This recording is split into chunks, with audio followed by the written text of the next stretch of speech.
안녕하십니까? 지금부터 수업을 시작을 하겠습니다. 오늘 우리는 광고의 기초에 대해서 살펴보겠습니다. 한 학기 동안 우리는 이제 광고를 학습을 하게 되는데 이 광고의 가장 기본적인 내용을 오늘 배우도록 하겠습니다. 자, 목차를 살펴보겠습니다. 여기 나와 있는 것처럼 오늘 우리는 크게 4가지를 배우겠습니다. 우선 첫 번째는 광고의 개념입니다. 여기서 우리는 어원과 정의, 그리고 요소 및 특성을 배웁니다. 그리고 두 번째로 이제 광고와 유사한 개념에서는 광고와 자꾸 혼동되는 그런 개념들을 배울 겁니다. 여러분, 혹시 여러분들 주위에서 이 광고를 광고라고 안 부르고 다른 말로 이렇게 부르는 거 혹시 보셨나요? 광고를 다른 말로 뭐라고 부르죠? 한번 떠올려 보십시오. 어떤 사람들은 광고를 선전이라고 이렇게 부르는 사람들도 있고요. 또 어떤 사람은 홍보다 이렇게 또 부르기도 합니다. 근데 사실 이런 선전이나 홍보는 광고와 다른 개념입니다. 그래서 여기에서는 이렇게 광고와 이렇게 자꾸 혼동되는 개념인 선전, 퍼블리시티, 홍보, 인적 판매 이런 것들을 광고와 이렇게 비교해가지고 둘 사이의 차이점은 무엇인지 그리고 특성은 무엇인지 이런 것들을 좀 학습을 해가지고 광고를 좀 더 잘 이해할 수 있게 그렇게 하도록 하겠습니다. 그 다음 세 번째는 광고의 기능입니다. 그러니까 광고가 어떤 역할을 하는지 이것을 여기에서 배우겠습니다. 총 4가지 마케팅 기능, 커뮤니케이션 기능, 경제적 기능, 그리고 사회 문화적 기능을 여기서 우리는 학습을 할 것입니다. 그 다음 4번째는 광고의 4대 주역입니다. 이 광고 산업을 이끌어가는 4개의 주체, 즉 광고주, 광고회사, 매체, 협력업체를 여기서 살펴보도록 하겠습니다. 그래서 오늘 우리는 이렇게 4개, 광고의 가장 기본적인 내용을 배운다 이렇게 생각하시면 되겠습니다. 자, 이제 첫 번째로 광고의 개념을 학습을 하겠습니다. 아까 얘기한 것처럼 여기서는 크게 3가지 어원, 정의, 요소 및 특성 순으로 이제 배워나가도록 하겠습니다. 먼저 어원입니다. 여러분, 광고를 영어로 뭐라고 부르죠? 네, 광고를 영어로 애드버타이즈먼트라고 부릅니다.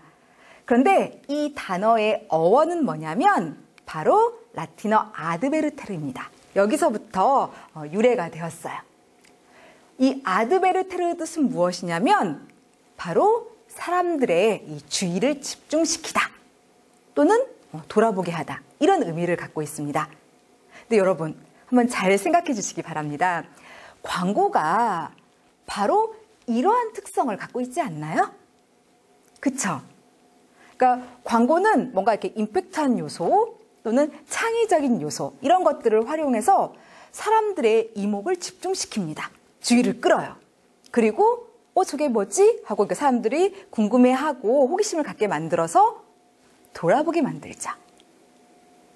그래서 이 광고의 특성이 이렇게 어원에서부터 드러나 있다 이렇게 말씀을 드릴 수 있겠습니다. 자, 이제 두 번째로 광고의 정의를 살펴보겠는데요. 여기서는 사전적인 정의 그리고 학술적인 정의 이렇게 나눠서 보도록 하겠습니다. 먼저 사전적인 정의입니다. 이 광고의 사전적 의미는 이 광고란 단어의 한자를 보면 알 수가 있습니다. 광고의 한자는 다음과 같습니다. 여러분들 여기 한번 봐주세요. 여기 보시면 지금 광고가 나와 있는데 이 광자의 한자가 무슨 광자이고 고자가 무슨 고자일지 혹시 아시겠습니까? 광자는 넓을 광자죠. 고는 알릴 고자죠. 그래서 이 한자 의미 그대로 넓을 광, 널리, 알릴 고, 알리는 일 이게 바로 광고의 사전적 의미입니다. 이것처럼 광고는 제품이나 브랜드, 서비스, 용역 이런 것들이 갖고 있는 장점, 혜택, 특징 이런 것들을 소비자들에게 널리 알립니다. 이게 바로 광고입니다. 자, 이제는 광고의 학술적인 정의를 보도록 하겠습니다.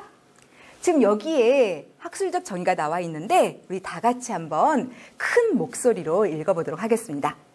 그런데 읽으실 때 이렇게 입만 움직이시면 학습 효과가 별로 높지 못합니다. 그래서 여러분들 읽으실 때 머릿속으로 이게 무슨 뜻일까 하고 의미도 생각하시면서 읽어주시기를 부탁을 드리겠습니다. 자, 같이 한번 큰 목소리로 읽어보겠습니다. 자, 광고란 명시된 광고주가 자신의 제품, 서비스, 용역 등에 대한 정보를 매체를 통해 표적 청중에게 전달함으로써 궁극적으로 판매를 촉진하는 유료의 상업적인 활동. 네, 잘 읽으셨습니다. 그러니까 광고는 일단 광고주가 합니다. 이 광고주가 이제 팔려고 하는 그 제품이나 뭐 브랜드, 서비스, 용역 이런 것들이 갖고 있는 정보, 그러니까 뭐 장점이나 특징 이런 것들을 이제 매체, 그러니까 TV, 라디오, 모바일, 인터넷 이런 매체를 이용해서 전달을 합니다. 소비자에게요. 그렇게 해서 궁극적으로는 판매 촉진, 그러니까 제품 등을 팔기 위해서 하는 유료의 영리적인 활동입니다. 이게 광고이죠. 이 정의는 괜찮은 정의입니다. 왜냐하면 이 정의에는 광고의 여러 요소와 특성들이 잘 드러나 있기 때문에 그렇습니다. 보시면 여기 광고를 하는 주체가 나와 있고요. 그리고 광고를 하는 객체도 여기 나와 있고, 그 다음에 광고를 하는 목적, 광고의 방법, 광고의 성격 이런 요소들이 잘 드러나 있습니다. 그래서 이제는 세 번째로 이 정의를 바탕으로 해가지고 광고의 요소와 특성에 대해서 배워보도록 하겠습니다. 자, 먼저 첫 번째 요소로 광고의 주체에 대해서 배우겠습니다. 여러분, 우리가 조금 전에 읽었던 그 광고의 학술적 정의가 어떻게 시작을 했죠? 네, 명시된 광고주가 한다 이렇게 시작을 했어요. 그래서 광고의 주체는 바로 광고주입니다. 그런데 이 광고주가 명시가 되어 있어요. 그러니까 이 광고 안에 누가 광고를 했는지 이게 표시가 되어 있어요. 그래서 소비자는 광고를 보고 이 광고주, 그러니까 기업이나 뭐 제품, 브랜드 이런 것들을 이제 알 수 있게 되는 것이죠. 자, 그리고 여기에서 말하는 이 광고주라는 것은 소비자 입장에서 봤을 때 지금 이 광고를 누가 광고를 했는가 그걸 알 수만 있으면 됩니다. 따라서 이 명시된 광고주의 개념은 반드시 이 기업의 명칭만을 얘기하는 것은 아니고요. 때로는 제품도 될 수 있고 때로는 브랜드도 될 수 있고요. 또는 뭐 전화번호, 홈페이지 URL 이런 것들도 다 광고주에 들어갑니다. 자, 이제는 이 명시된 광고주의 개념을 여러분들이 좀 더 잘 이해하게끔 하기 위해서 사례를 들어보도록 하겠습니다. 제가 인쇄 광고 하나를 제시를 할 텐데 여러분들은 이걸 보시고 광고주가 누구인지 한번 찾아봐 주시길 바랍니다. 자, 광고 한번 보도록 하겠습니다. 자, 여기 인쇄 광고가 나와 있는데 지금 광고주가 누구라고 명시가 되어 있나요? 한번 찾아봐 주십시오. 광고주가 누구죠? 네, 그쵸? 지금 보시면 이 오버라인 첫머리에서부터 삼성화재가 광고한다라고 분명하게 명시를 하고 있습니다. 또한 여기 보시면 바디카피에도 이 광고주가 표시가 되어 있고요. 또 그리고 이렇게 로고 타입에도 광고주가 표시가 되어 있습니다. 그래서 광고 곳곳에 지금 광고주가 명시가 되어 있어서 소비자한테 누가 광고했는지 알리고 있죠.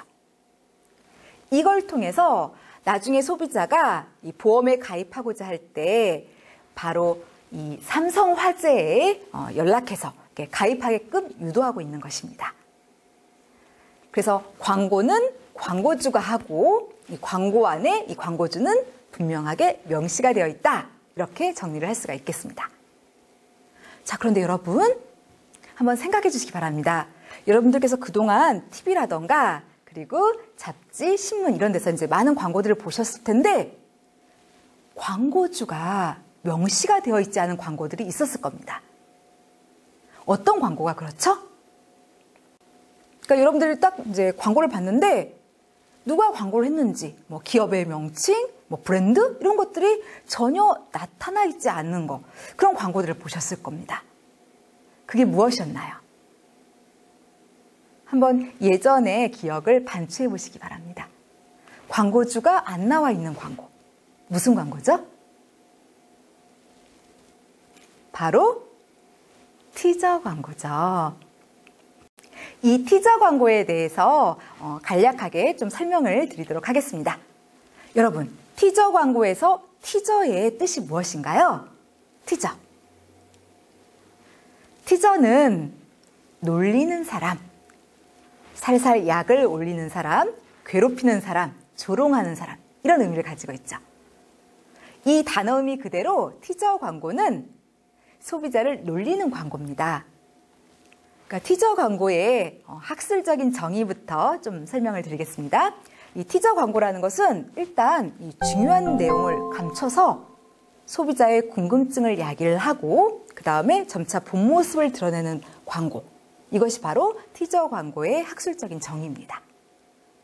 그러니까 무슨 말이냐면 중요한 내용을 감춘다. 즉 광고주를 명시하지 않아요.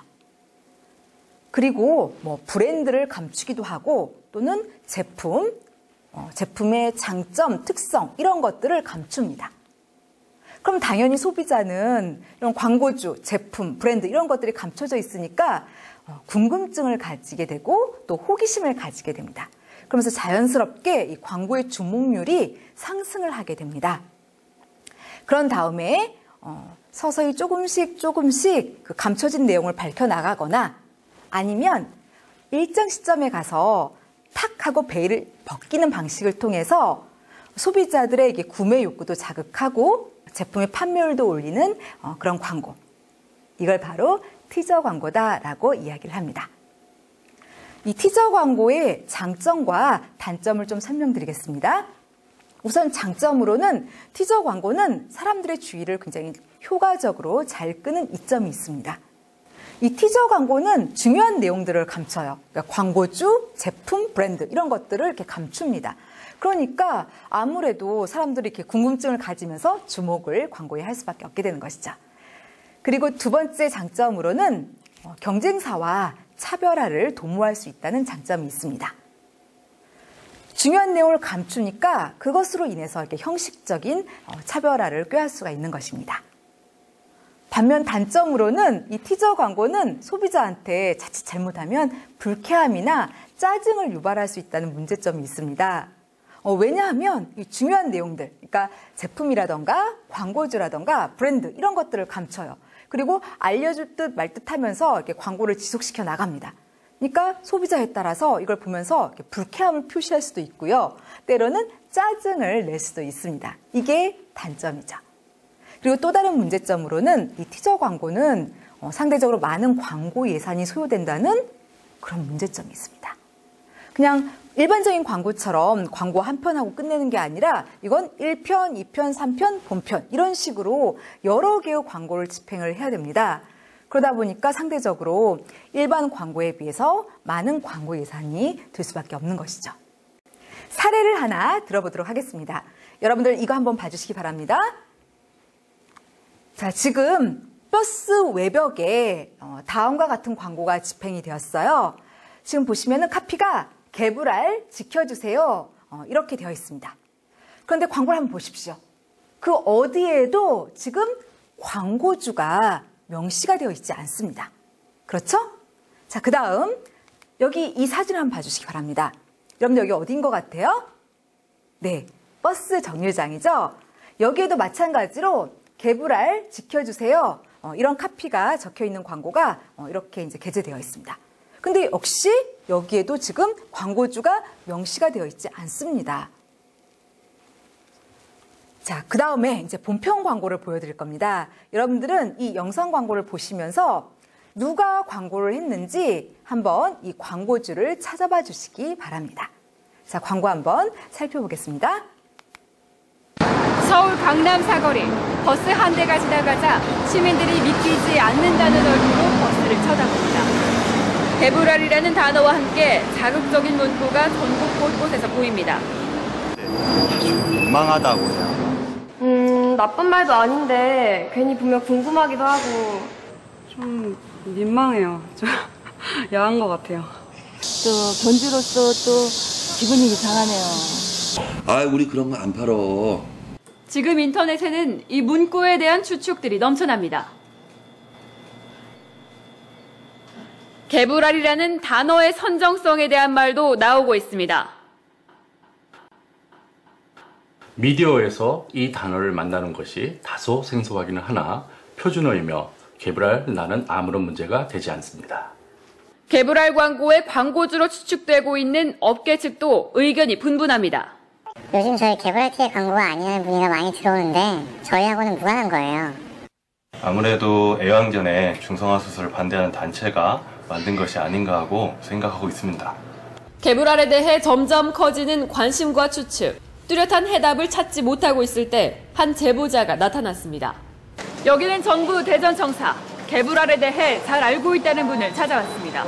안녕하세요. 산림청장 신원섭입니다. 개불알에 대해 알고 계신가요? 네, 잘 알고 있습니다. 보랏빛이 싹 도는 게 정말 예쁘지 않습니까?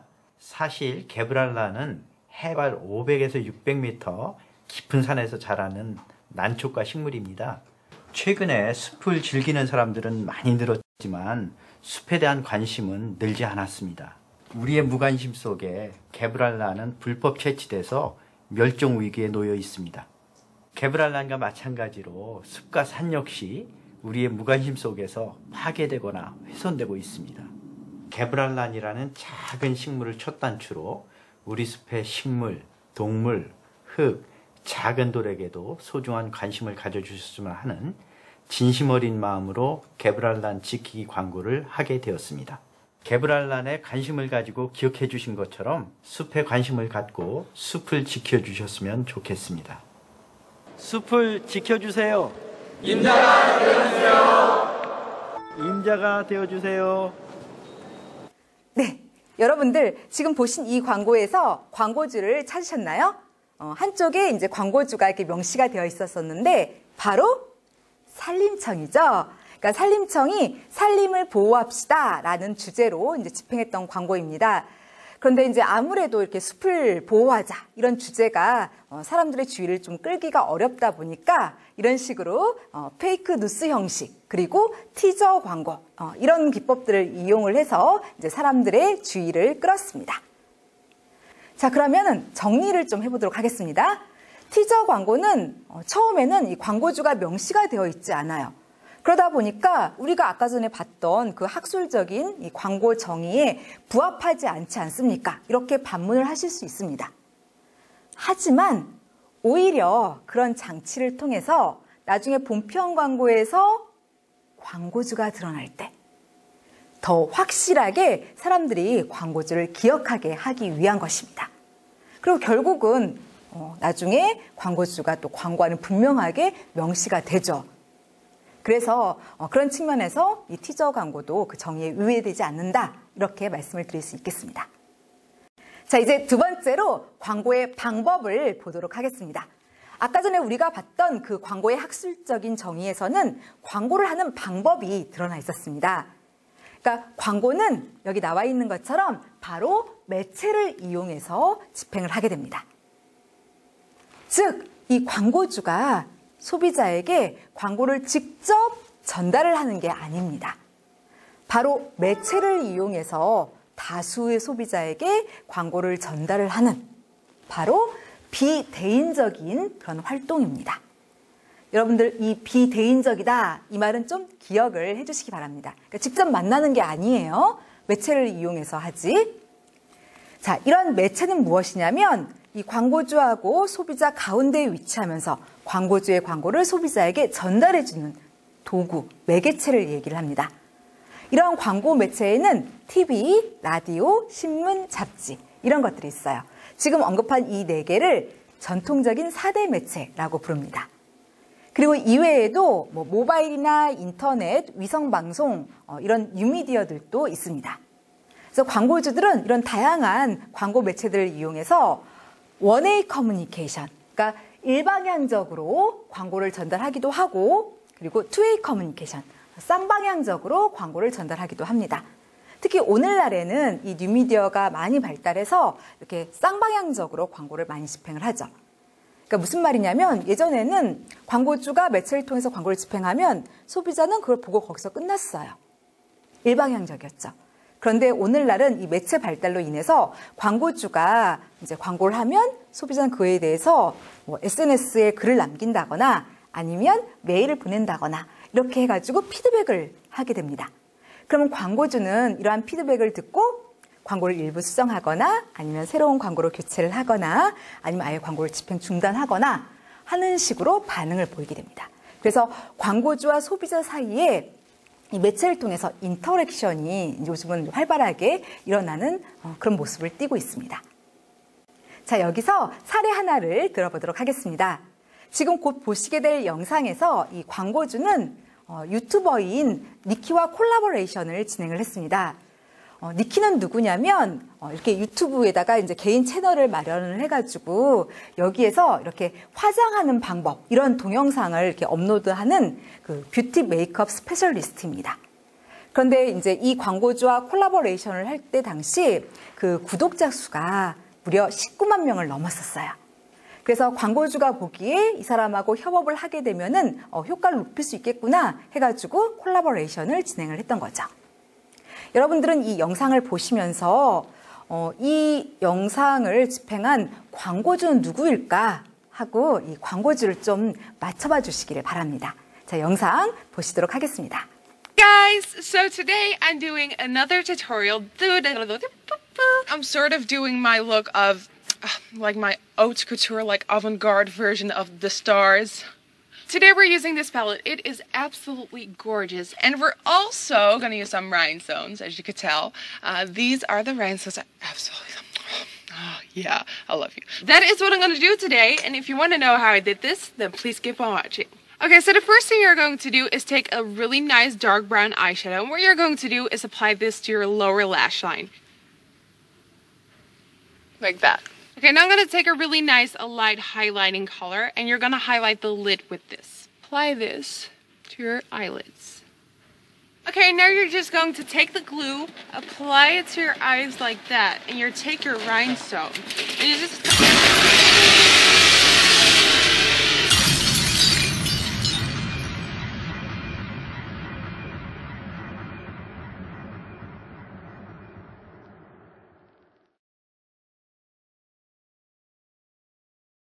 네, 여러분들 광고주가 누구였죠? 바로 폭스바겐이었습니다. 이 영국에서는 이 교통사고가 발생하는 원인 중에서 무려 50만 건 이상이 여성 운전자들이 운전 중에 화장하는 것이다 라는 굉장히 좀 놀라운 그런 통계 결과가 발표가 되었습니다. 폭스바겐은 이러한 조사 결과를 바탕으로 해서 방금 보셨던 이런 공익형 광고를 집행을 했습니다. 근데 보통 공익형 광고들은 어떤 매체를 주로 쓰던가요? 네, TV 매체나 또는 신문, 잡지 이런 매체를 주로 사용을 합니다. 그런데 이 광고 같은 경우에는 그런 매체를 쓰지 않고 여러분들이 보신 것처럼 유튜브에 있는 한 개인의 채널을 광고 매체로 활용을 했습니다. 여성들이 화장법을 배우기 위해서 이렇게 검색을 해가지고 이 니키의 그 개인 채널로 들어가게 됩니다. 그리고 이제 그 중에서 영상을 클릭해서 화장법 배워와야지 하면서 딱 봤는데 알고 봤더니 그건 이제 광고였어요. 그러면서 운전 중에 화장하지 말아라 이런 메시지를 전달을 합니다. 근데 굉장히 충격적으로 전달을 하죠. 그래서 그러니까 사람들의 어떤 체험을 유도를 하는 그런 광고였습니다. 근데 이것 같은 경우에는 매체를 한 사람의 유튜브 개인 채널을 이용을 했어요. 이게 굉장히 좀 독특하죠. 그래서 이 광고 같은 경우에는 지난 2013년 칸 국제광고제에서 이 사이버 부문, 그러니까 매체 쪽에서 금상등을 수상을 했고요. 그리고 이외에도 2013년 클리오 광고제, 원수료 광고제 이런 데에서 이 매체 쪽으로 많은 그런 상을 수상을 했습니다. 매체를 잘 썼기 때문에 그런 것으로 보여집니다. 자, 이제 세 번째로 광고의 대상을 한번 살펴보도록 하겠습니다. 우리가 아까 전에 이제 봤던 그 광고의 정의에는 이 대상이 언급되어 있었는데요. 바로 이 광고는 타겟 오디언스를 대상으로 해서 광고가 집행이 됩니다. 타겟 오디언스, 이걸 번역하면 목표 청중 또는 이제 표적 청중 이렇게 번역을 합니다. 그러니까 한마디로 핵심 소비자를 얘기를 합니다. 이 핵심 소비자라는 것은 현재 우리 제품을 이용하고 있는 소비자나 아니면 지금은 이용하고 있지 않지만 앞으로 이용했으면 하고 이렇게 바라는 잠재 소비자들이 이 타겟 오디언스에 들어가게 됩니다. 그래서 광고는 바로 이러한 현재 소비자, 잠재 소비자, 이런 타겟 오디언스를 대상으로 해가지고 이 광고가 제작이 되고 매체를 통해서 집행이 되게 되는 것입니다. 다음 네 번째로 광고의 목적을 보도록 하겠습니다. 아까 그 정의에는 광고를 하는 목표가 나타나 있었습니다. 광고를 왜 하는가? 그건 바로 판매 촉진을 위해서 합니다. 그러니까 제품 등을 팔기 위해서 하는 것입니다. 이를 위해서 일단 이 광고를 통해서 이 제품에 대한 정보를 소비자에게 전달을 합니다. 그리고 소비자들이 이 제품에 대해서 호의적인 태도를 갖게 해요. 그리고 이미지라던가 브랜드 충성도, 신뢰도 이런 것들을 증진을 하고 구매 욕구를 갖게 만듭니다. 그렇게 해서 궁극적으로 제품의 판매를 증진시키고 그리고 기업에 경제적 이윤을 갖다 줄 목적으로 광고를 하게 되는 것입니다. 그래서 광고의 목적은 판매 촉진이다. 이거 좀 기억을 해주시기 바랍니다. 자, 그런데 여러분들이 TV를 보실 때 그리고 그동안 여러 매체에서 이렇게 광고를 보셨을 때 이 광고의 목적이 판매 촉진이 아닌 그런 경우를 보셨을 거예요. 그렇죠? 어떤 경우가 그렇던가요? 광고 목적이 물건을 파는 게 아니었던 경우. 어떤 광고들이 그랬죠? 네, 대표적인 게 공익 광고죠. 그리고 이외에도 뭐 정치 광고, 의경 광고 이런 것들은 그 목적이 판매 촉진이 아니에요. 그런데 이런 것들은 특수한 경우입니다. 우리는 이번 시간에 가장 일반적인 이 광고의 특성들을 배웁니다. 그러니까 여러분들께서 이렇게 딱 TV 틀었을 때 보시는 일반적인 광고들, 그런 보편적인 광고들의 특성에 대해서 배우고 있습니다. 근데 그런 일반적인 광고는 목적이 바로 판매 촉진이에요. 자, 이제 다섯 번째로 이 광고의 성격에 대해서 학습을 하겠습니다. 우리가 아까 전에 봤던 정의에는 광고의 성격 두 가지가 드러나 있었습니다. 하나는 정보 전달, 그리고 다른 하나는 유료의 상업적 활동이다라는 것이 바로 그 성격이었습니다. 이 중에서 먼저 첫 번째 정보 전달부터 보도록 하겠습니다. 광고는 어떤 성격을 갖고 있냐면 이제 판매하고자 하는 제품, 뭐 브랜드, 용역, 서비스 이런 것들의 여러 정보들, 뭐 특징이나 뭐 장점 이런 것들을 소비자한테 이렇게 전달하는 그런 성격을 지니고 있어요. 바로 이 성격 덕분에 우리가 광고를 봤을 때 아, 이 제품이 이러한 혜택이 있구나. 내가 이거 사쓰면 이러한 가치를 누리겠구나. 이런 것들을 알 수가 있게 됩니다. 정보 전달, 이것이 무슨 뜻인지 예를 한번 들어보도록 하겠습니다. 다음 보시게 될 광고는 일단 광고주는 한국 베링거 인겔하임이고요. 그리고 브랜드는 무코팩트입니다. 모델은 이제 류진입니다. 여러분들은 이 광고를 보시면서 어떤 정보를 전달하고 있는지 한번 생각을 해주시기 바랍니다. 그리고 보고 나서 저에게 얘기를 해주시기 바랍니다. 자, 광고 살펴보겠습니다. 야, 오늘 저녁에 우리 여보, 기침이 가래 때문에도 생긴대. 그래? 자, 이걸 기관지라고 생각해봐.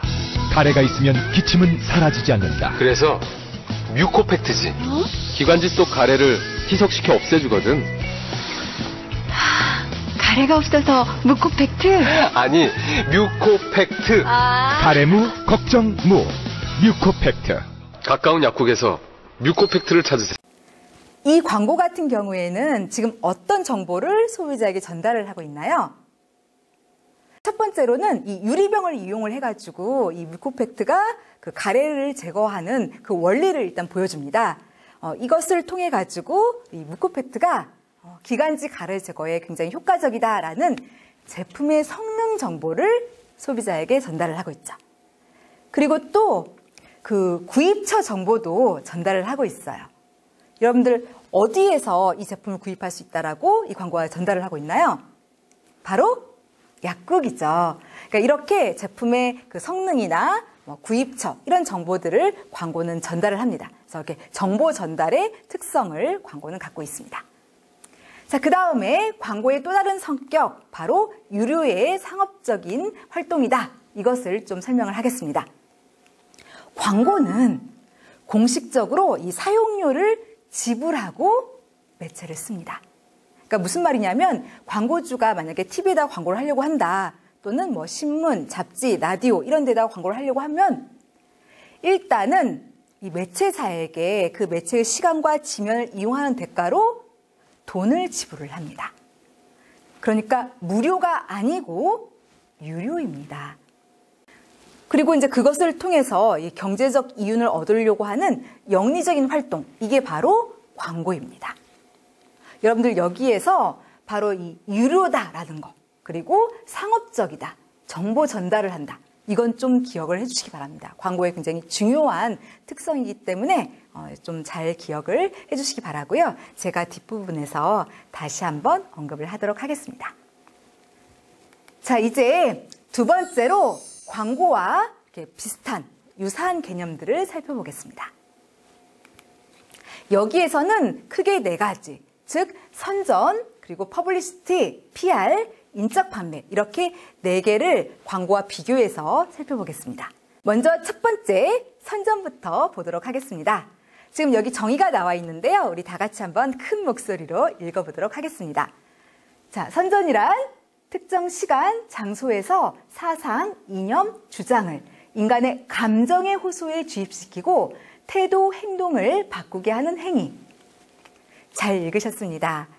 이 선전이라는 건 뭐냐면 일단 정해진 어떤 장소나 정해진 시간에서 자기의 생각 이런 것들을 상대방의 감정에 호소해가지고, 그러니까 마음을 움직여가지고 자기의 생각을 주입을 시킵니다. 그렇게 해서 상대방을 내가 원하는 대로 이 생각이나 태도나 행동 이런 것들을 이렇게 변화시켜버리는 그런 일련의 행동들, 이것을 선전이다라고 정의를 합니다. 이 정의에서 핵심은 바로 이 부분입니다. 감정. 여러분들 이건 좀 기억을 해주세요. 선전은 마음을 움직여요. 감정을 이렇게 흔듭니다. 이건 선전은 굉장히 큰 특징이기 때문에 좀 기억을 해주시기 바랍니다. 자, 다음. 이 선전을 프로파간다라고 이야기를 합니다.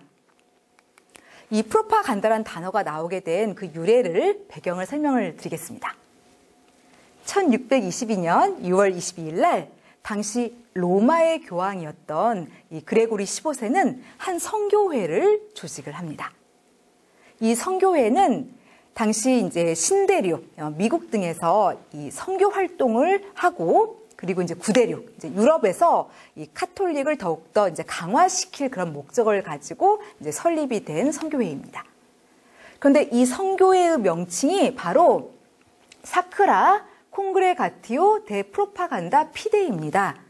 근데 이제 이 명칭에서 이 라틴어 프로파간다, 이것을 그대로 선전의 의미로 이제 사용을 하게 된 겁니다. 그래서 이 명칭의 유래에서 알 수 있듯이 초창기 이 선전은 그렇게 부정적인 의미가 아니었어요. 그냥 종교상 어떤 선교 활동, 포교 활동 이런 의미를 지니고 있었습니다. 그런데 이 선전이 오늘날처럼 굉장히 부정적인 의미로 이제 변질이 되게 된 까닭은 바로 이 사람 때문입니다. 여러분들 이 사람 혹시 누군지 아시겠습니까? 네, 이 사람은 제2차 세계대전 당시에 그 독일 나치의 선전부 장관을 역임했던 파울 요제프 괴벨스입니다. 이 괴벨스는 이 선전의 기법들을 활용을 해가지고 많은 사람들의 생각이라던가 여론 이런 것들을 조작을 했어요. 그러니까 구체적으로 선전을 이용을 해가지고 사람들을 이 전쟁에 동원을 시켰고요. 그리고 자원 입대를 부추겼습니다. 그리고 선전 기법들을 이렇게 적절하게 이용해서 사람들이 이 나치의 독재에 순응하게 만들었습니다. 그리고 나치가 이렇게 장기간 집권하는 데 필요한 그 기금을 조성하는 데도 이제 악용을 했죠. 그러면서 이 선전이 점점점 부정적인 의미로 변질이 되기 시작을 했습니다. 그리고 또 이제 그 이후에도 많은 공산주의 국가들이 이 선전 기법들을 활용을 해가지고 적극적으로 쓰기 시작을 했어요. 그러면서 이 선전은 초기에 이런 종교적인 의미에서 이렇게 변화돼가지고 정치적인 그런 의미를 갖게 되었고요. 그리고 이념적이고 투쟁적인 그런 의미를 갖게 되었습니다. 여러분, 여기서 이 정치적이다, 선전은 정치적이다, 이 부분을 좀 기억을 해주시기 바랍니다. 자, 이제는 이 괴벨스와 관련한 영상 하나를 보도록 하겠습니다. 여러분들께서는 이 영상을 보실 때 크게 3가지에 주목해서 봐주시기 바랍니다. 우선 첫 번째로 이 괴벨스는 선전 기법을 쓰면서 매체를 활용을 했다고 나옵니다. 어떤 매체인지 한번 유심히 봐주시기 바랍니다. 그리고 두 번째로 선전의 특성이 나와요. 이 선전은 거짓말을 적극 활용을 합니다. 이 거짓을 이용한다. 이 부분 주목해서 봐주시고요. 그리고 세 번째로는 이 괴벨스가 사용했던 선전 기법을 이제 여러 국가들이 연구를 했다라는 대목이 나올 겁니다. 그래서 이렇게 3가지 부분에 주목해서 다음 영상을 좀 봐주시기 바랍니다. 이 자료는 EBS의 지식 채널 자료입니다. 영상 보겠습니다.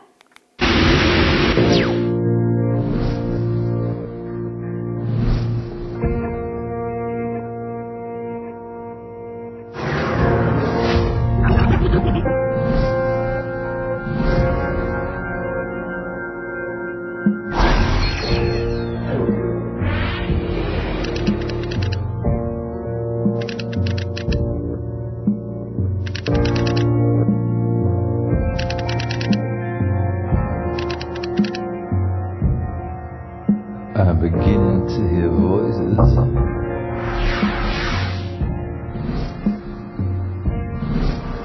And there's no one around.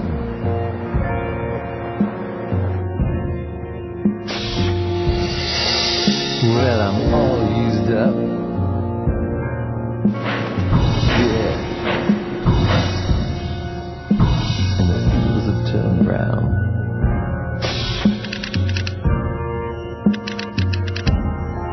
I went to church on Sunday, and she passed by.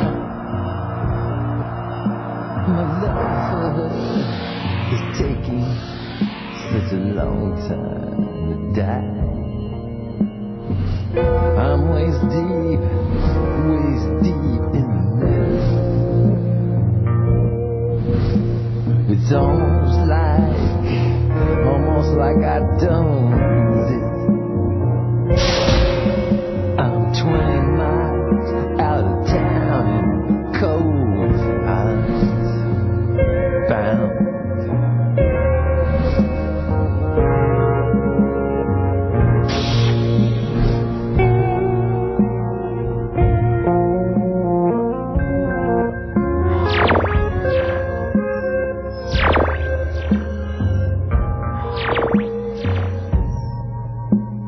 Walls of pride.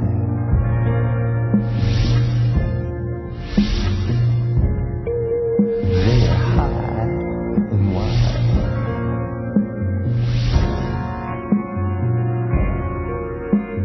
Can't see over.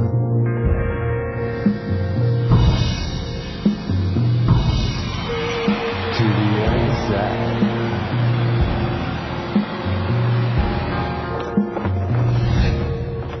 Well, it's such a sad thing to see beauty decay. The saddest thing, your heart torn away. One look at you and I'm out of control. Like the universe has swallowed me whole.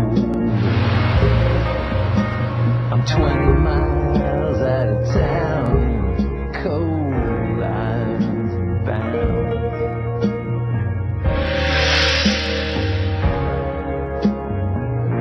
Cold lines bound.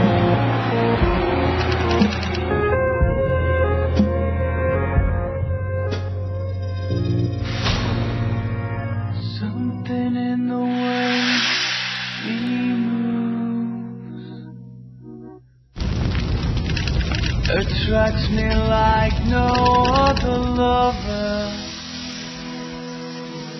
Something in the way she woos me. I don't wanna leave her now. You know I believe in hell.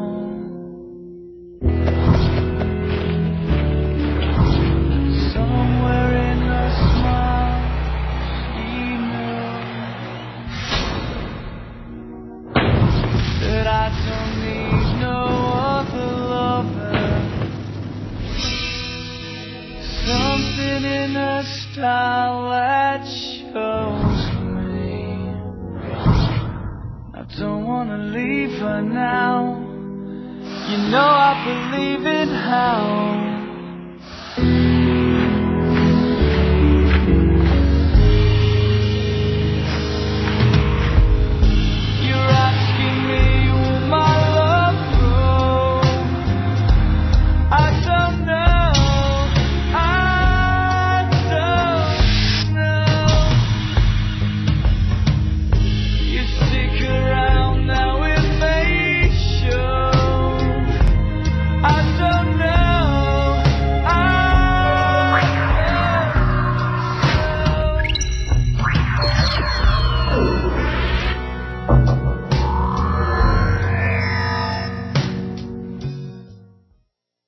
여러분, 지금 이 영상에서 괴벨스는 선전기법들을 쓸 때 매체를 썼다고 나옵니다. 어떤 매체였나요? 바로 라디오와 텔레비전을 썼다고 나오죠. 그래서 선전 활동을 할 때는 이렇게 매체를 적절하게 쓰게 되면 그 효과를 더욱더 증폭시킬 수가 있습니다. 그 다음 두 번째, 이 선전의 특성으로 선전은 거짓말을 활용한다. 이게 이제 나왔고요. 그리고 세 번째로 이 선전 기법에 대해서 이제 괴벨스가 썼던 여러 기법들에 대해서 이제 많은 국가들이 이제 연구를 했다라고 나오는데 가장 대표적인 나라가 바로 미국이고요. 그 중에서도 선전 분석 연구소가 아주 활발하게 분석을 했었습니다. 이 선전 분석 연구소는 이 독일 나치가 이렇게 집권하는 과정에서 썼던 여러 선전 기법들 그리고 선전의 효과들 이런 데에 관심을 가지고 이렇게 분석을 했습니다. 그리고 찰스 코플린이라는 이 천주교 신부가 라디오, 잡지 이런 매체들을 활용하고 대중 선동 기술, 선전 이런 것들을 활용해서 파시스트를 전파를 했습니다. 그래서 이 사례도 분석을 했고요. 그리고 다양한 사례들을 이렇게 분석을 해서 1939년 선전의 기술이라는 그런 책을 출간을 했습니다. 바로 여기에 선전기법 7개가 소개가 됩니다. 이제 지금부터는 이 선전기법 7개를 학습을 하겠습니다.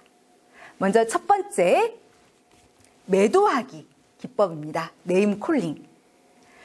이것은 무엇이냐면 이것은 특정 대상에게 여기서 말하는 이 대상이라는 것은 이제 광고 같으면 보통 이제 제품이나 브랜드가 됩니다. 그리고 정치 쪽에서는 어떤 인물, 계획 이런 것들이 되고요. 그리고 일상생활에서는 어떤 사상이나 관념 이런 것들이 됩니다. 아무튼 이렇게 특정 대상에게 나쁜 이름을 붙이는 기법. 이게 바로 매도하기 기법입니다. 그러니까 나쁜 이름을 붙여가지고 뭐 사실 여부 이런 거와 전혀 상관없이 사람들이 이 나쁜 이름을 붙은 그 대상에 대해서 부정적으로 생각하게 하고 그리고 그 대상을 거부하게 만드는 그런 방식입니다. 사실 이 네임 콜링 기법은 정치 쪽에서 상당히 많이 활용이 됩니다. 그러니까 정치적으로 이렇게 반대파인 사람에게 나쁜 이름을 붙이는 거예요. 뭐 빨갱이, 좌파, 공산주의자 이런 식으로 나쁜 이름을 붙입니다. 그렇게 해서 그 상대 후보를 상대 정치인을 헐뜯고 흠집내고 깎아내립니다. 그리고 이제 정치적인 상황을 자기에게 유리하게 그렇게 만들기 위해서 이제 정치 쪽에서 아주 많이 쓰이죠. 자, 그 다음에 두 번째 선전 기법을 보겠습니다. 금방 얘기한 이 매도하기가 지금 어떤 대상에게 나쁜 이름을 붙이는 것이라고 했습니다. 그러면 그 반대도 있지 않겠습니까? 바로 그 반대의 기법이 미사여구 기법입니다. 이 미사여구 기법은 이제 완전히 반대예요. 이제는 특정 대상에게 좋은 말, 그러니까 화려한 낱말, 긍정적인 단어를 붙입니다.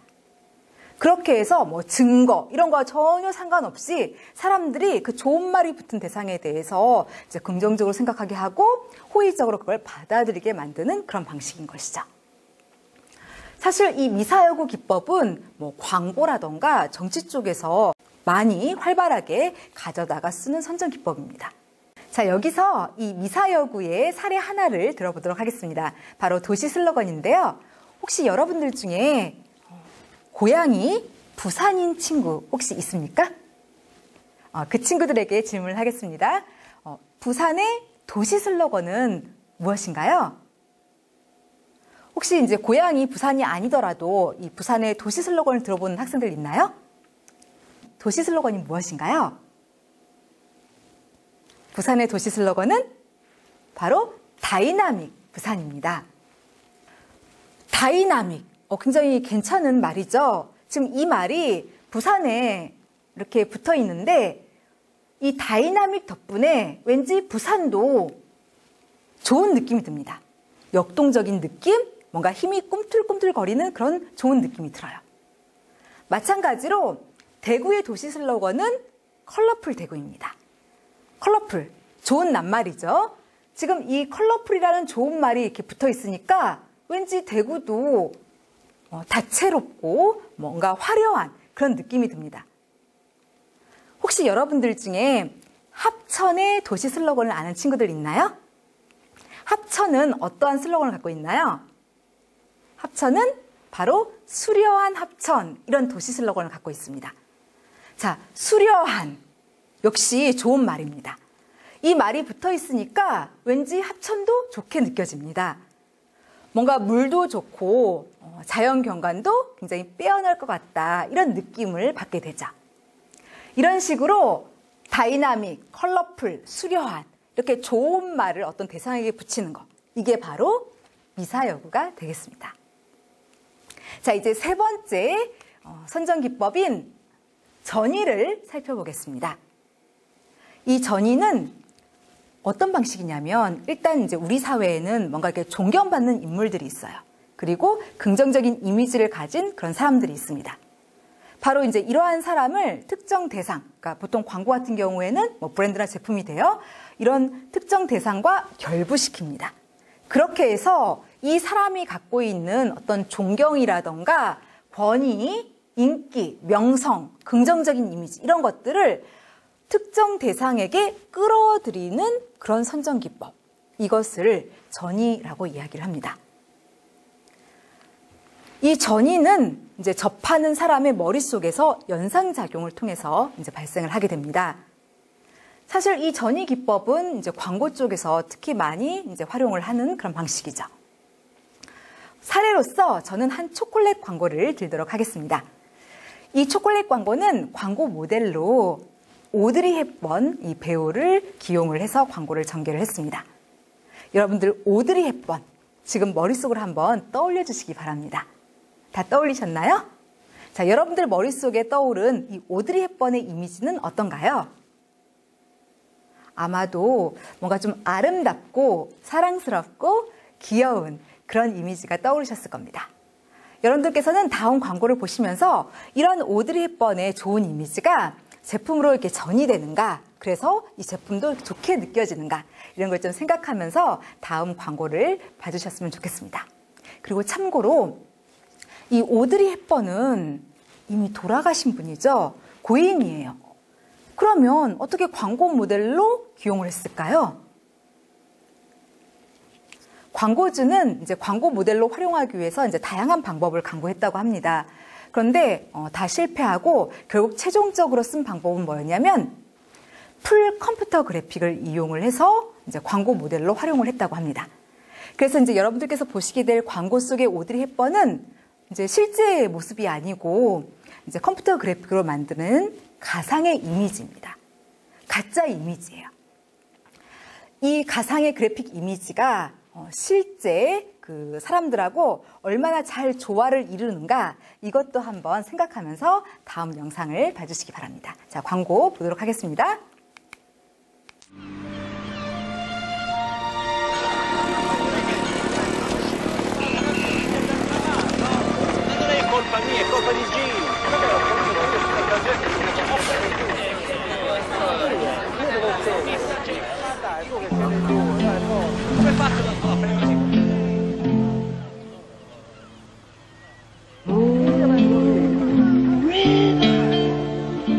Wider than a mile, I'm crossing you in style someday.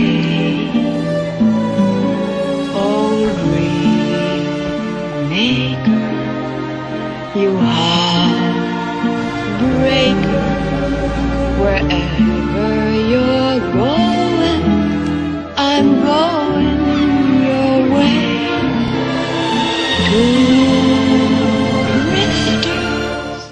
네, 요즘은 진짜 광고 기술이 아주 많이 발전을 했죠. 이 광고 속에서 본 오드리 헵번은 이 컴퓨터 그래픽을 이용해서 만들어낸 가상의 이미지입니다. 그런데도 일반 사람들하고 전혀 위화감 없이 아주 매끄럽게 조화를 이루고 있습니다. 놀랍죠? 자, 아무튼 지금 이 오드리 헵번은 뭔가 좀 사랑스럽고 귀엽고 아름다운 이미지를 가지고 있어요. 그런데 이 초콜릿은 이 오드리 헵번을 이제 광고 모델로 활용을 해서 이 오드리 헵번의 좋은 이미지를 이 제품 초콜릿으로 이렇게 전이를 시키고 있습니다. 그렇게 해서 이 초콜릿도 사람들이 이렇게 좋게 생각하게 긍정적으로 보게 유도를 하고 있어요. 바로 이런 게 전이의 사례다라고 말씀을 드릴 수 있겠습니다.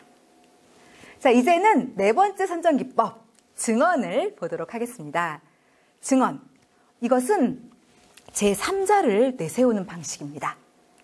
그러니까 다시 말해서 뭔가 신뢰할 만한 그런 전문가라던가 아니면 잘 알려진 유명인 아니면 우리 주위에서 흔하게 볼 수 있는 일반인 이런 대리인을 내세웁니다. 그리고 이 대리인으로 하여금 특정 대상에 대해서 그러니까 광고 같으면 이제 뭐 제품 이런 게 됩니다. 아무튼 이렇게 특정 대상에 대해서 좋다고 하거나 혹은 나쁘다 이렇게 말하게 하는 그런 방식입니다. 이 방식은 이제 광고 쪽, 정치 쪽에서 굉장히 많이 이용이 되는데 특히 이제 광고 쪽에서는 물건을 직접 써본 그런 사람들이 이제 광고에 등장을 해요. 그리고 자신의 제품 그 사용 경험을 바탕으로 내가 이거 써보니까 정말 좋더라 이런 식으로 많이 얘기를 합니다. 좋다 이렇게 많이 얘기를 해요. 그리고 이제 정치 쪽에서는 이제 어떤 사람이 등장해서 내가 저 후보랑 이제 같이 일을 해봤는데 저 후보는 굉장히 나쁘더라. 반면에 우리 후보는 굉장히 좋더라. 이런 식으로 많이 얘기를 하죠. 이 증언 기법은 일단 제3자가 등장해요. 전문가라던가 유명인이라던가 이런 대리인이 나섭니다. 그러다 보니까 아무래도 사람들의 주의를 잘 끌 수 있다는 장점이 있습니다. 그리고 두 번째 장점으로는 이 대리인들은 보통 자신의 경험을 바탕으로 이야기를 해요. 그래서 아무래도 좀 사람들한테 신뢰감, 믿음 이런 것들을 잘 줄 수 있다는 그런 두 번째 장점을 갖고 있습니다. 자, 이제는 이러한 증언 기법의 사례를 한번 보도록 하겠습니다. 바로 아이오페의 더마 리페어 시카크림 광고입니다. 이 광고 속에서는 쌍둥이 구별 실험이 전개가 됩니다. 여러분들은 이 영상을 보시면서 이 쌍둥이 중에서 누가 언니고 누가 동생인지 한번 판단해 주시기를 바랍니다. 그리고 이 광고 후반부에 가면은 이제 일반인들이 자기의 경험을 바탕으로 얘기하는 대목이 나올 거예요. 바로 그 부분이 이 증언 기법을 쓴 부분입니다. 그래서 특히 이 광고 후반부에 주목해서 봐주시길 바랍니다. 그리고 이 광고는 이게 굉장히 길어가지고 제가 이제 일부분만 이제 편집해서 갖고 왔습니다. 그 점 이제 유념해서 봐주시고요. 제가 이제 어느 날 이 인터넷 네이버 사이트에 들어갔어요. 근데 화면 오른쪽에 이 배너 광고가 있더라고요. 거기다 마우스를 댔더니 이제 광고가 나왔습니다. 자, 광고 보도록 하겠습니다.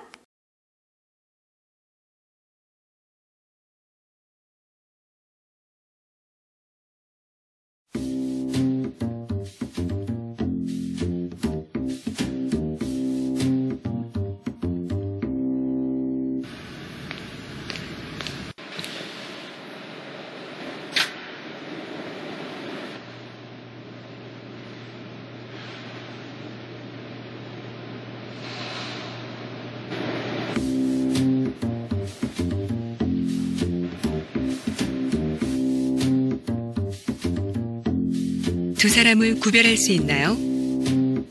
웃는 표정이나 의상이나 이런 것들로 봐서 조금 살아온 환경이나 스타일이 좀 다르지 않을까. 먼저 태어난 언니분 같으신데. 조금 더 나이가 들어 보이는데 오른쪽 분은 피부톤이 일단 조금 더 화사하고 얼굴형도 좀 더 갸름한 것 같고 화사하니까 오른쪽이 더 호감이 가는 것 같아요. 두 사람의 확실한 차이점 찾으셨나요? 이다현님 수고하셨습니다.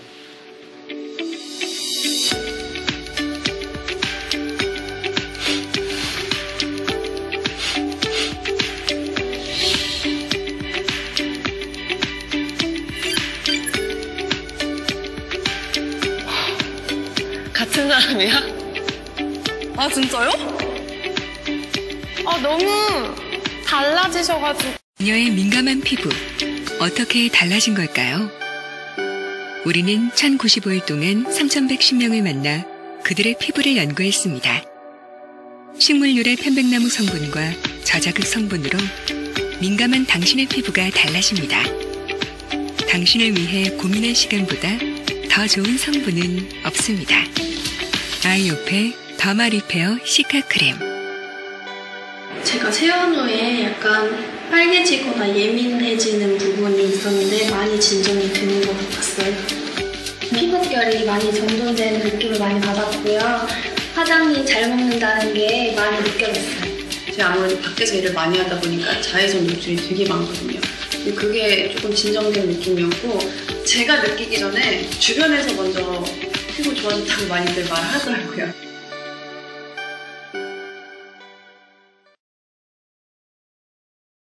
자, 쌍둥이인 줄 알았는데 알고 봤더니 한 사람이었어요. 그리고 이제 그러한 그 차이를 만들어낸 게 아이오페의 더마 리페어 시카 크림이었다. 이렇게 얘기하면서 제품의 성능 정보를 이제 전달을 하죠.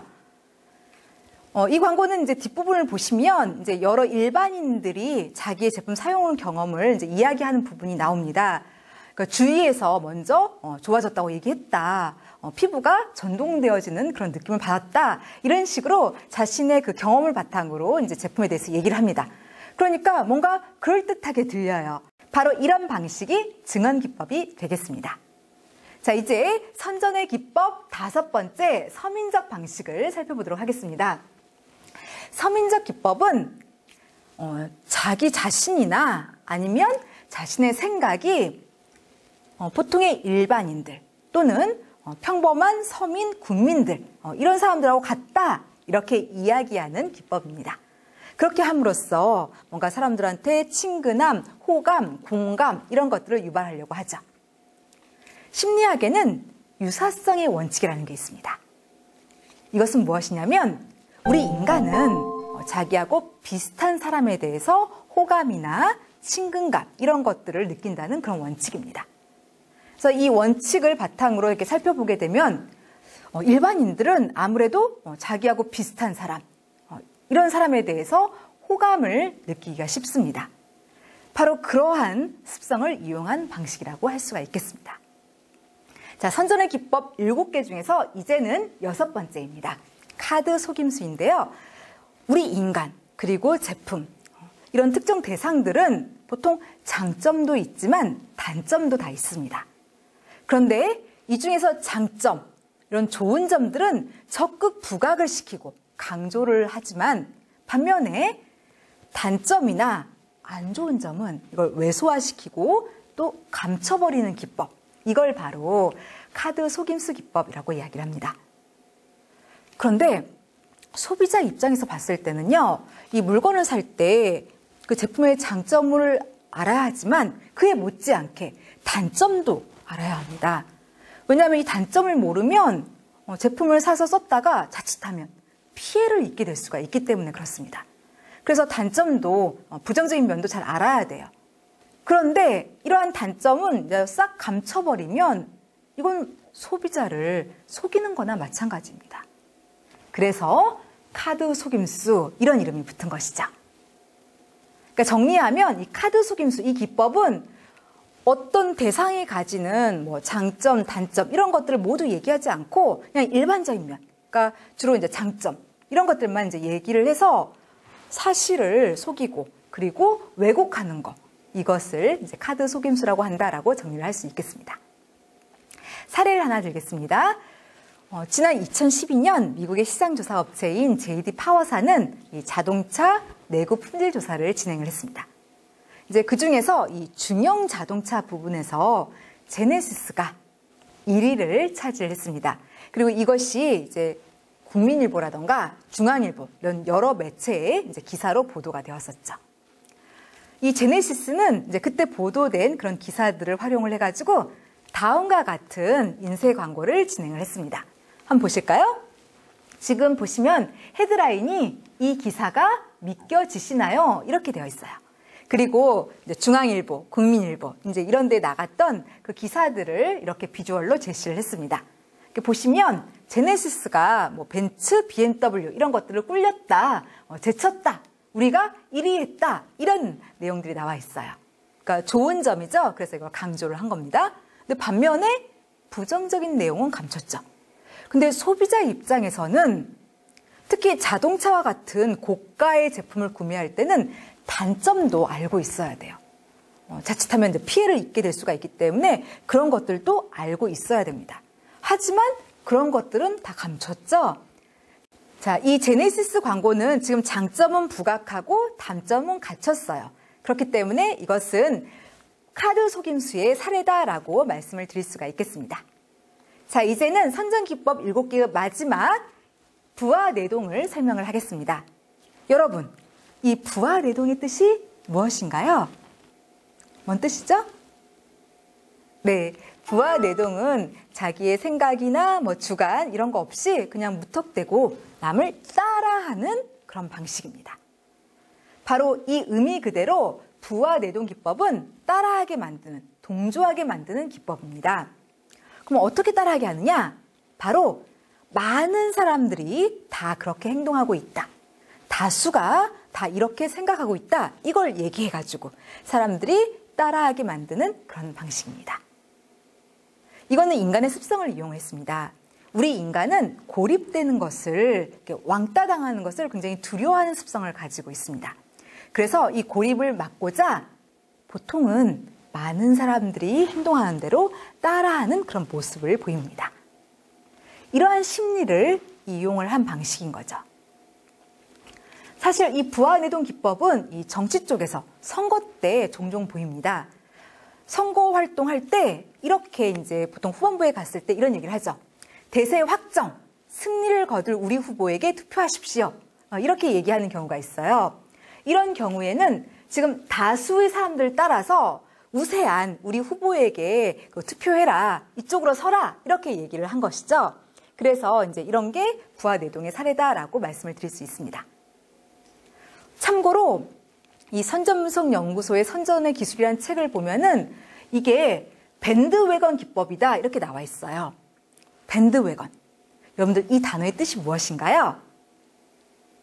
뭔 뜻이죠? 밴드웨건? 바로 역마차라는 뜻입니다.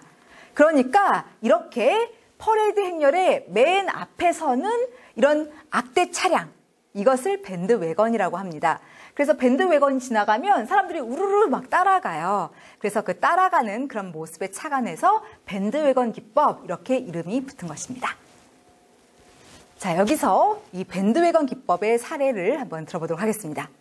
자, 여러분 상상해 주시기를 좀 바랍니다.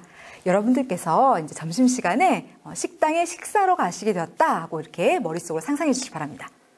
그런데 어떤 식당은 점심시간인데도 손님이 전혀 없어요. 그런데 어떤 식당은 손님이 많아요. 그럼 여러분들이라면 어떤 식당으로 가시겠습니까? 아무래도 후자겠죠? 좀 사람들이 많은 그 식당에 다른 사람을 따라서 들어갈 가능성이 높을 겁니다. 바로 이것을 소재로 삼아서 다음 광고를 집행을 했습니다. 한번 광고 보도록 하겠습니다. 잘 모르는 데 가서 밥을 먹을 땐 이렇게 사람들이 바글바글한 데 가서 먹어야 돼. 이런 데가 반찬도 정말 좋고 많이 주고 서비스가 정말 좋거든. 카드도 사람들이 많이 쓰는 거 그게 좋은 거지 뭐. 안 그래요? 천만인의 카드? LG 카드. 이 광고 속에서는 카드가 천만인, 굉장히 많은 사람들이 쓰는 그런 카드다라고 얘기를 합니다. 그래서 이렇게 다수가 쓰는 카드니까 당신도 따라서 해라 이렇게 얘기를 하고 있으므로 이 광고 같은 경우에는 밴드웨건 기법을 썼다라고 얘기를 할 수가 있겠습니다. 자, 이제는 이 선전과 광고와의 차이점을 보도록 하겠습니다. 크게 4개의 차이를 보이는데요. 우선 첫 번째로는 주체입니다. 선전은 때때로 이 주체가 감춰져 있는 그런 특성을 보입니다. 특히 흑색 선전 같은 걸 할 때 주체가 은폐됩니다. 왜냐하면 이 흑색 선전을 할 때는 이제 어떤 대상에 대해서 이렇게 안 좋게 얘기를 합니다. 주체가. 그러다 보니까 이게 자칫하면 부메랑 효과가 일어나요. 보통 사람들은 이제 안 좋은 얘기를 하는 그 대상을 더 부정적으로 바라보는 경향이 있어요. 그래서 역효과가 일어날 수가 있어요. 그래서 이렇게 흑색 선전을 할 때는 그런 역효과를 막기 위해서 주체를 은폐를 하죠. 그런데 반면 광고는 어떤가요? 여러분들 우리가 아까 전에 광고의 학술적 정의를 배웠는데 그때 그 정의가 어떻게 시작을 했죠? 네, 바로 명시된 광고주가 한다 하면서 이렇게 시작을 했죠. 그래서 광고는 그 주체가 명확히 드러납니다. 그런데 선전은 감춰져 있으므로 그 둘 사이에는 차이가 있다라고 할 수가 있겠죠. 그 다음 두 번째, 이 선전은 사실도 얘기하지만 이 거짓말을 이용을 합니다. 그러니까 거짓된 정보, 오도하는 정보, 허위의 정보를 이렇게 유포를 해가지고 진실을 조작하는 그런 모습을 보여요. 하지만 광고는 사실을 얘기합니다. 특히 TV 광고나 이 라디오 광고를 하려고 할 때는 일단 그 광고를 사전에 심의를 받아야만 합니다. 그런데 만약에 광고가 거짓말을 얘기한다, 그러면 심의를 통과할 수가 없어서 뭐 TV나 라디오 이런 데 집행을 할 수가 없게 돼요. 그래서 광고는 사실을 얘기합니다. 그런데 선전은 거짓을 얘기하기도 하기 때문에 둘 사이의 차이를 보이죠. 다음 세 번째 차이점, 선전은 감정적입니다. 이것은 아까 선전의 정의에서도 드러났었죠. 마음을 움직여요. 감정을 건드립니다. 하지만 광고는 이 감정을 이용하기도 하지만요, 이성도 이용하고 합리성에 호소하기도 합니다. 그래서 둘 사이에 그런 차이가 있습니다. 그 다음에 네 번째 차이점은 선전은 정치적입니다. 이 정치적이다라는 것도 아까 그 정의 부분에, 선전의 정의 쪽에서 한번 설명을 했었죠.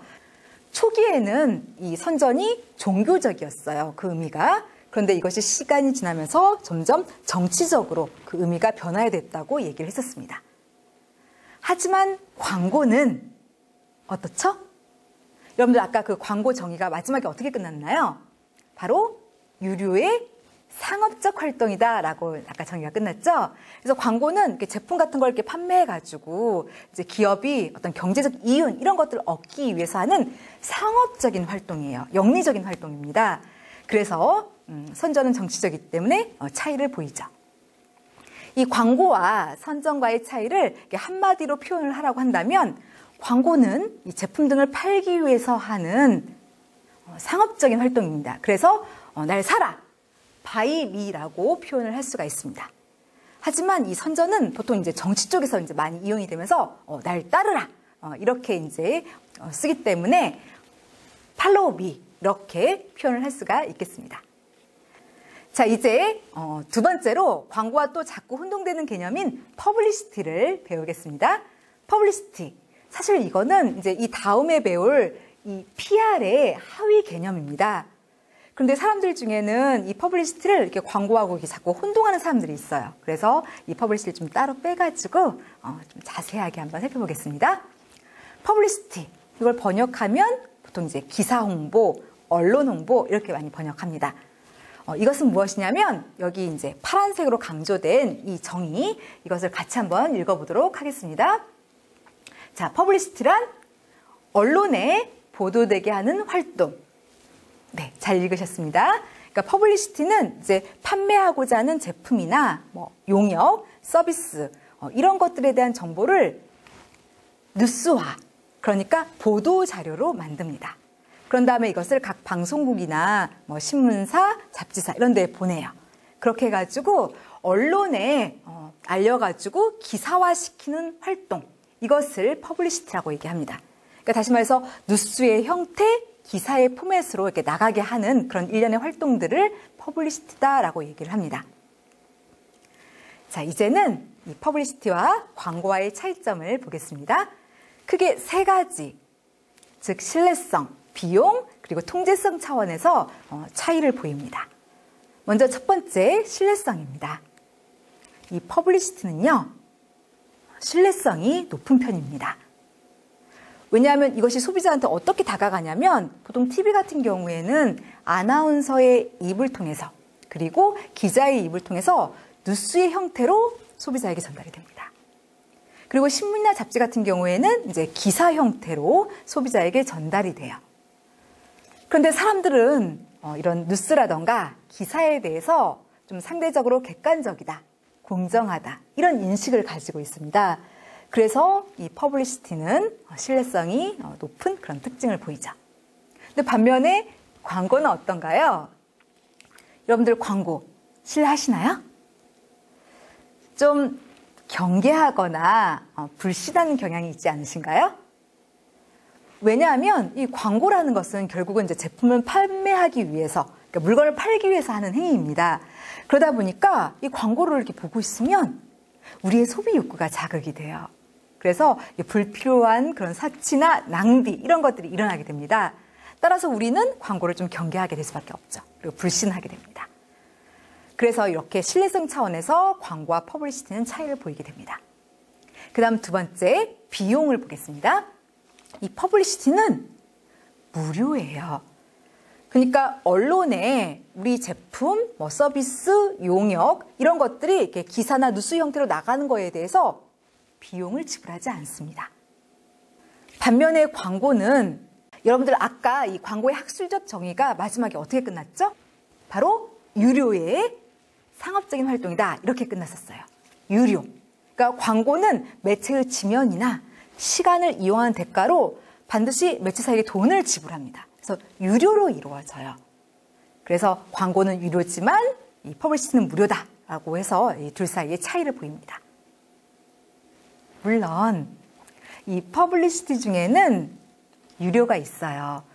대표적인 게 기획 기사들이죠. 이런 건 이제 유료로 이루어집니다. 그런데 우리는 이 수업 시간에 가장 일반적인 퍼블리시티, 가장 보편적인 광고를 배웁니다. 그래서 보통의 광고는 그건 유료고 보통의 퍼블리시티는 무료입니다. 그래서 둘 사이에 이런 차이를 보이는 것이고요. 그 다음에 세 번째 차이점으로는 통제성입니다. 이 퍼블리시티는 이 광고주가 메시지 내용, 표현, 그리고 이제 매체에 이게 나가는 거 이런 것들을 통제하기가 쉽지가 않습니다. 하지만 광고는 아주 치밀하게 다 사전에 광고 메시지의 내용은 어떻게 할 것이며 표현 방법은 무엇을 쓸 것이며 그리고 소비자에게 언제 전달할 거고 어떤 매체를 이용해서 전달할 것인지 이런 것들을 아주 철저하게 하나하나 다 컨트롤을 할 수가 있습니다. 그래서 이 통제성 차원에서 광고와 퍼블리시티가 차이를 보이게 됩니다. 이 둘 사이의 차이점을 한마디로 표현을 하라고 한다면 광고는 이제 제품 등을 팔기 위해서 하는 거기 때문에 날 사라, buy me 이렇게 표현을 할 수가 있는데 이 퍼블리시티는 일단은 이걸 이제 알리려고 하는 겁니다. 그러다 보니까 know me 이렇게 표현을 할 수가 있겠습니다. 자, 이제 세 번째 또 광고와 자꾸 혼동되는 개념인 바로 PR을 배우도록 하겠습니다. PR, 홍보인데요. 이것은 무엇이냐면 일단 조직, 대표적인 조직에는 이제 기업이 있죠. 이런 기업이 공중과 공중의 대표적인 사례로는 고객이 있죠. 그래서 이 기업이 공중과 좋은 관계, 호의적인 관계를 형성하고 그것을 잘 유지하고 그걸 더 좋게 발전시키기 위해서 하는 일련의 그런 활동들, 이것을 PR이다라고 이야기를 합니다. 그러니까 여기서 핵심은 뭐냐면 바로 이 좋은 관계예요. 뭔가 이렇게 호의적인 관계를 이 둘 사이에 이제 형성하기 위한 활동입니다. 그래서 이제 좋은 관계를 만들기 위한 활동은 다 이제 PR의 범주로 넣기 때문에 이 PR의 사례로는 예를 들어서 이제 공장 견학이라던가 사보 발행, 이벤트 개최, 그리고 이제 고객을 여행 보내주는 거, 스폰서십 이런 것들이 다 PR의 사례라고 이제 할 수가 있겠습니다. 그리고 이 PR을 그 이름을 따가지고 이렇게 정의하기도 합니다. 그러니까 PR에서 P, 피할 것은 피하고 알 것은 알린다. 이렇게 정의합니다. 근데 실제로 PR이 이런 모습을 띱니다. 그래서 어떤 제품이나 브랜드, 기업 이런 것들이 좀 이렇게 안 좋은 내용이 이제 언론에 보도되게 된다. 그러면 그것은 막습니다. 피하게 만들어요. 그리고 뭐 우리가 어디서 상을 받았다. 그러면은 그건 적극 알립니다. 이런 게 이제 PR 활동이거든요. 그렇게 해서 이제 좋은 관계를 만들려고 하는 거예요. 그래서 이 정의 또한 PR의 성격을 잘 반영을 하고 있습니다.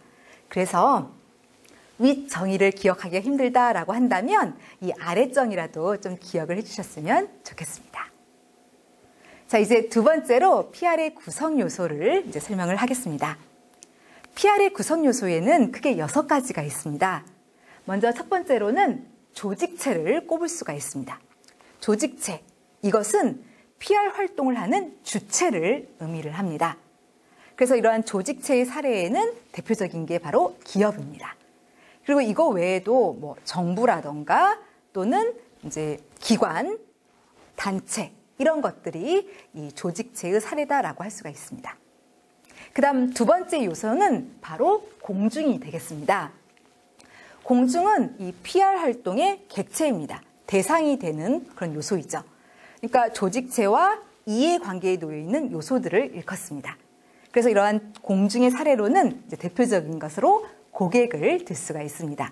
그리고 이외에도 뭐 언론이라던가 투자자라던가 지역사회 그리고 내부 종업원 이런 것들을 이제 이 공중의 사례로 듭니다.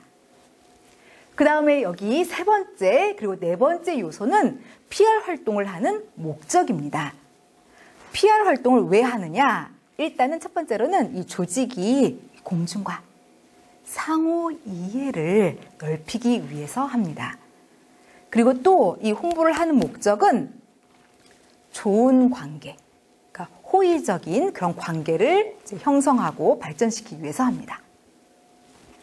그 다음 다섯 번째, 여섯 번째 요소는 이 PR의 성격을 얘기합니다. 그래서 PR은 커뮤니케이션이에요. 그러니까 조직이 공중과 이 의사소통하는 행위입니다.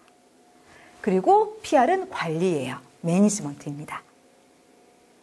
자, 이제는 이러한 PR의 구성 요소를 가지고 다시 PR을 정의해 보도록 하겠습니다. 이 PR이라는 것은 PR의 주체인 조직이 PR의 객체인 공중과 이 PR의 목적, 그러니까 상호 이해를 넓히고 그리고 이 둘 사이에 좋은 관계, 이 호의적인 관계를 이렇게 만들고 그걸 이제 잘 유지해 나가고 그리고 더더욱 더 좋게 발전시켜 나가기 위해서 하는 커뮤니케이션 관리가 되겠습니다. 자, 여러분 여기 정의랑 이 구성 요소를 잘 봐주시기 바랍니다. 공통적으로 이렇게 계속 언급되는 내용이 있을 겁니다. 뭐가 그렇죠? 자, 보시면은 여기에도 이 PR은 좋은 관계를 만들기 위한 거다. 그리고 호의적인 관계를 만들기 위한 거다. 우호적인 관계를 만들기 위한 거다라고 계속 반복적으로 언급이 되고 있어요. 이게 바로 PR의 핵심이자 광고와의 차이점이 되겠습니다. 그러니까 광고는 그 목적이 제품을 판매하기 위한 겁니다. 반면에 이 PR은 그 목적이 이제 좋은 이미지 이런 걸 만들어내서 그걸 바탕으로 이 조직이 공중과 좋은 관계를 형성하려고 하는 겁니다. 그래서 그 둘 사이의 차이를 보이게 되는 것이죠. 자, 그러면은 이제 이 광고와 PR과의 그 차이점을 한마디로 표현해 보겠습니다.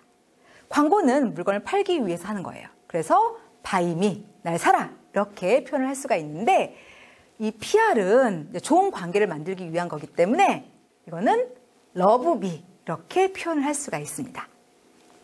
자, 그 다음 이 광고와 또 이렇게 자꾸 혼동되는 개념인 인적 판매를 학습을 하겠습니다. 인적 판매, 퍼스널 셀링이라고 불러요. 그래서 여기에 앞머리 글자를 따서 이것을 이제 PS 이렇게 부르기도 합니다. 저기 정의가 나와 있는데요. 우리 다 같이 한번 큰 목소리로 읽어보겠습니다. 읽으실 때 꼭 머릿속으로 의미를 생각해 주시면서 읽어주시기를 부탁을 드리겠습니다. 자, 인적 판매란 판매원이 직접 소비자와 대화를 통해 제품을 판매하는 촉진 활동. 네, 그러니까 무슨 의미냐면 이 판매원이 이 소비자하고 직접 만나요. 페이스 투 페이스, 대면 접촉을 합니다. 그렇게 해서 이 소비자가 어떤 제품이나 뭐 서비스, 용역 이런 것들을 구매하게끔 이렇게 설득하는 판매 촉진 활동. 그것이 바로 PS가 되겠습니다. 자, 이제 두 번째로 이러한 인적 판매의 특성을 보겠습니다.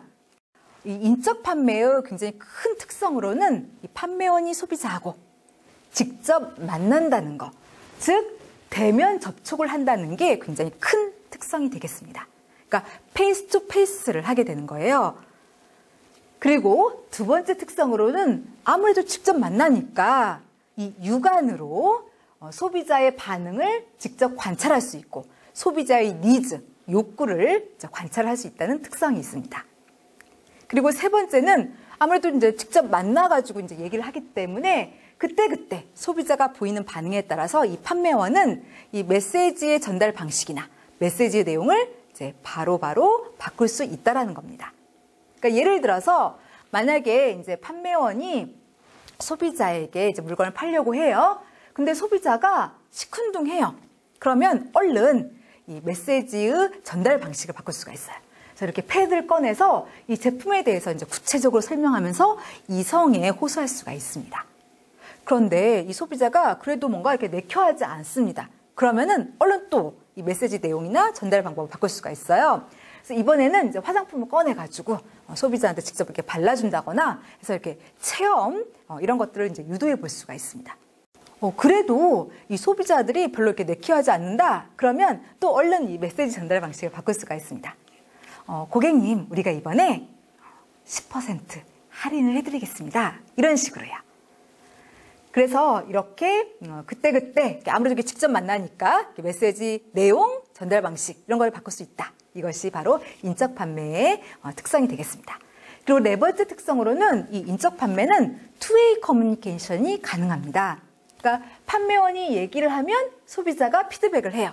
그러면 이제 판매원은 그걸 듣고 다시 그에 대해서 피드백을 하죠. 그러니까 판매원과 소비자 사이에 직접적인 인터랙션이 일어나게 되는 겁니다. 자, 우리가 지금 이 인적 판매의 정의와 그리고 특성을 배웠습니다. 이것을 잘 보면 광고와의 차이점이 느껴지실 거예요. 어떤 차이점이 있죠? 바로 이 인적 판매는 직접 만난다는 거. 그러니까 다시 말해서 이 대인 커뮤니케이션 활동입니다. 하지만 광고는 아까 전에 정의에서 얘기했죠. 이 광고주가 소비자하고 이렇게 직접 만나지 않아요. 매체를 이용해서 하는 비대인적인 커뮤니케이션 활동이다. 이렇게 얘기를 했습니다. 그래서 둘 사이에 이러한 차이를 보이게 되는 것이죠. 자, 그러면은 이 광고와 이 인적 판매의 차이점을 한마디로 표현을 해보겠습니다. 광고는 이제 제품을 팔기 위해서 하는 거기 때문에 날 사라, buy me 이렇게 표현을 할 수 있죠. 그런데 이 인적 판매는 일단은 이 소비자가 판매원을 이렇게 신뢰해야 돼요. 믿어야 돼요. 이것이 이루어지면 이제 원활한 제품 구매가 이제 이루어지게 됩니다. 그래서 이제 먼저 믿게 만드는 게 중요하기 때문에 이 인적 판매 같은 경우에는 believe me라고 표현을 할 수가 있겠습니다. 자, 여기까지 해서 1차 시를 종료하겠고요. 그 전에 잠깐 이번 시간에 배운 내용을 정리하도록 하겠습니다. 여러분들께서는 이제 이것을 통해서 다시 한번 오늘 배운 내용을 좀 이제 기억을 해주시기 바랍니다. 우리가 이번 1차 시에는 광고의 개념 그리고 광고와 유사한 개념을 학습을 했습니다. 그래서 광고의 개념에서는 어원, 정의, 요소, 특성 이런 것들을 배웠죠. 그래서 광고라는 것은 누가 한다고 했어요? 네, 광고주가 한다고 했죠. 이 명시된 광고주가 이제 팔려고 하는 제품이나 용역, 서비스, 브랜드 이런 것들에 대한 정보를 이 매체를 통해서 소비자에게, 이 타겟 오디언스에게 전달을 합니다. 그렇게 해서 궁극적으로 이 판매 촉진을 하기 위해서 하는 유료의 상업적 활동이다 라고 아까 전에 정의를 했었습니다. 그 다음에 이제 광고와 유사한 개념으로 우리는 크게 4가지 뭘 배웠죠? 네, 선전, 그리고 퍼블리시티, PR, 인적 판매를 배웠습니다. 열심히 들어주셔서 감사드리고 여기서 1차 시를 종료하겠습니다. 감사합니다.